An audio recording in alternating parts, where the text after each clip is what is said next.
What is up, guys? So this video will be my review for Young Justice Outsiders episode 17 titled First Impression. Now, for some reason, they're only releasing one episode this week, and I think from now on they're only going to release one episode, and honestly, they should have done that from the beginning. I don't know why they were kept on releasing 3 or 4 episodes a week. If they didn't do that, if they were just doing one episode a week, then the break between episode 13 and 14 would have been a little bit less than 5 months. It probably would have been like a month or something like that. Maybe no break, just go all the way until June, and then it'll end with June, because it's 26 episodes. That's half the year that they could have done. So I don't know why they didn't just do this from the beginning, but now because of that, these videos will definitely be a little bit shorter, and also there won't be like review the entire week because it's only going to be one episode.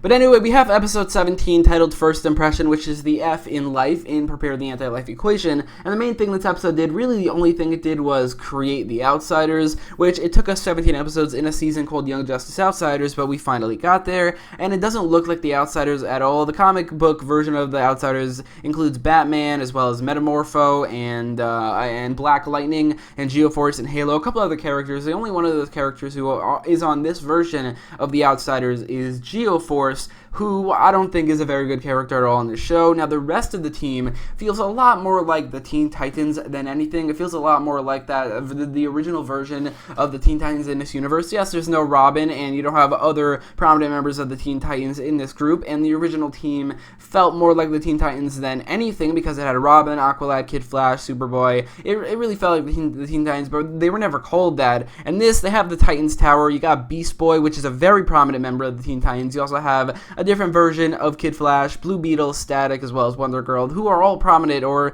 lesser members of the Teen Titans in the comics. So for the entirety of this episode, I really felt like by the end of the episode, they would be called the Teen Titans, because they don't really have anything in common with the Outsiders except for Geoforce. But then it was revealed that they are the Outsiders, which I didn't see coming at all. Even though the show, or the season, is titled Young Justice Outsiders, again, they really felt like the Teen Titans and not the Outsiders. That being said, if this is the Outsiders we're getting, then I'm glad, because Halo and Forager are the new characters who I don't really like are not on the team, and Geoforce, who I also don't really like, is. But the rest of the team are the characters I really like, and I'm hoping the rest of the season, and that's what seems to be happening, they're going to be focusing on these characters, like especially Blue Beetle and Kid Flash, as well as Beast Boy and Static and Wonder Girl. Those characters are a lot better than the Outsiders that we got in the beginning of the season, which is Geoforce and Halo and Forager. Again, I don't like them, so I'm glad we're focusing more on the better characters like Beast Boy, like Blue Beetle, like Kid Flash,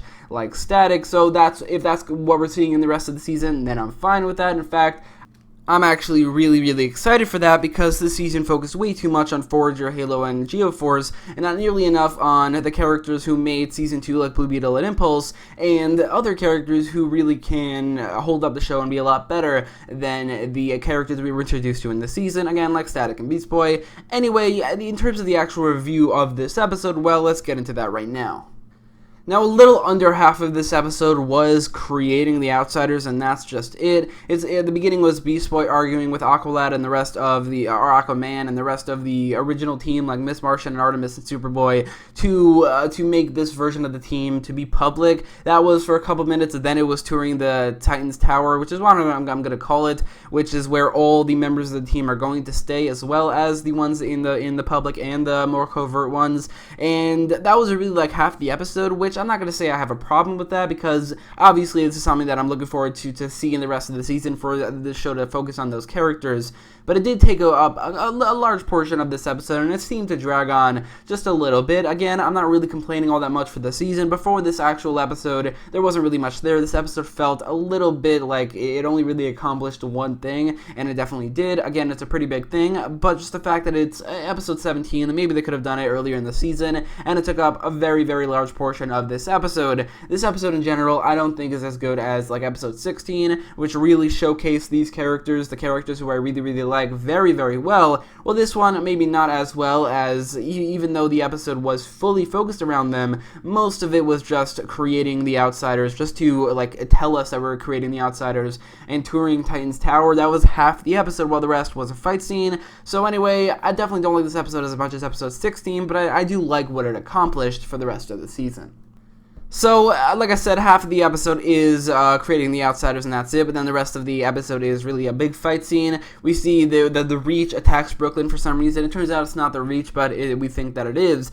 And there is some sort of conspiracy going on there that we see at the end of the episode. But anyway, I think this whole part of the episode also isn't great. The actual fight scene part is good. I'll talk about that in a second. But this part of the episode introduces some very annoying characters. There are the three characters, these reporter girls, that it doesn't seem like there's literally anybody else in the entirety of Brooklyn other than these people, the cop and the mayor. That's it. Brooklyn's just completely empty, and it just so happens that this whole fight is going to these three people. But anyway, maybe that's going to be explained. Honestly, I have no idea who these people are, but I think that they're incredibly annoying. They took up a large portion of this fight scene. They were really annoying, and it's something that I don't really think Young Justice does very much. Something that I find characters to be annoying. I don't love certain characters. Like I said, I don't love Forager or Halo or Geoforce, but these characters were actively annoying, and they kind of took me out of the episode. They kind of took me out of the fight scene, and I think they ruined it just a little bit. I really hope we never see these characters again. I don't know if they're characters from the comics. They really feel like they are, but even if they are, I really hope we never see them again because they are so annoying. In terms of the actual fight scene here, I didn't love it, mostly because of the fact that it was mostly through the phones of these reporter girls. It was like in third person. I don't understand why they did that. I mean, it really took away from everything. I do think that, obviously, focusing around these characters, the characters you see right here, except for Geoforce, it definitely enhances that. It's a lot better than other fight scenes we see with Geoforce and Halo and Forager characters, again, I don't like. But I do think that this is, it's definitely not the best fight scene we've ever seen. It definitely has its issues, and again, those characters, like the characters outside of the Outsiders and Aquaman, really took away from it. I did definitely like the ending, which is where the Outsiders go fully public and they name themselves Outsiders, or that wasn't really their intention, but that is what happened. It's a cool moment. It's definitely a good moment for that episode, and again, I really like where it's going because we're focusing on much better characters, but it really came kind of at the detriment of this actual episode, as the episode in general was mostly just setup and then not a very good fight where annoying characters were distracting from it all. That's the thing, though. I don't think those annoying characters needed to be there. I think the beginning of it, that's fine because it was set up for something good, so that I could give it a pass, even though it definitely wasn't the most entertaining thing ever. But here, this fight scene could have been great, but they had these distracting characters, these annoying characters that really took away from it. So because of that, I think that part of the episode, there's no real excuse, so that's going to kind of take away from the score, and it took away from my overall enjoyment of this episode, but I hope it's not going to take away from my overall enjoyment of the season, and I don't think it will. The only other storyline in this episode, other than the last scene, is mainly focused around Tara. Halo and Artemis and Lee and Harper are there as well, but this is mostly about Tara, and I feel like it kind of did a good job at giving some layers to Tara. It kind of gave her maybe some doubts, maybe some second thoughts about working with Slade. You do see her texting Slade, but it feels like she's having some second thoughts, so there's that. But I feel like the fact that she never talks, it doesn't feel like she has any bond with any character except for Geoforce, kind of might take away from her betrayal, but at least this episode gave some layers to that, kind of a bond with Halo and Artemis and also Lee and Harper, so that might add something there. But I also feel like, I don't know if the Judas contract will end up being as good as I feel like as it typically is, but I'm still optimistic, and it's definitely still a very interesting storyline that I'm still excited for.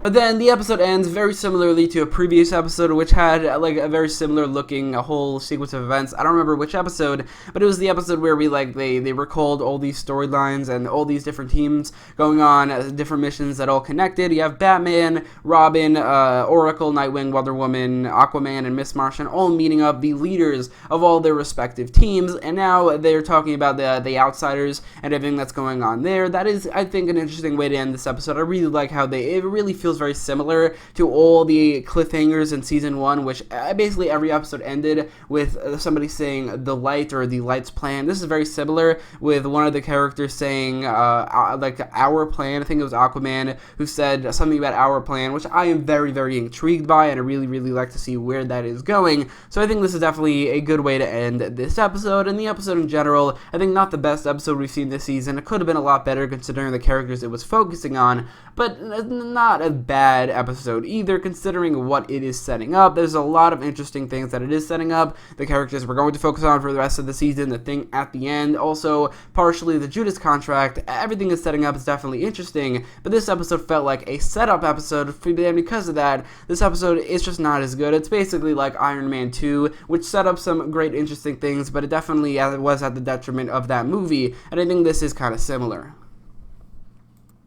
So my final rating for this episode will probably be around an 8 out of 10. It might be the worst episode of the season, but I really am intrigued by what it is setting up. But let me know what you thought about the episode in the comments down below. Do you think that this episode is a great setup episode, but not a great episode overall? Or do you think that the setup worked for the episode and it still was a good episode? Let me know all your thoughts in the comments, as well as in the poll in the top right corner of this video. And if you like this video, make sure to leave a like, share, and subscribe. And thanks for watching.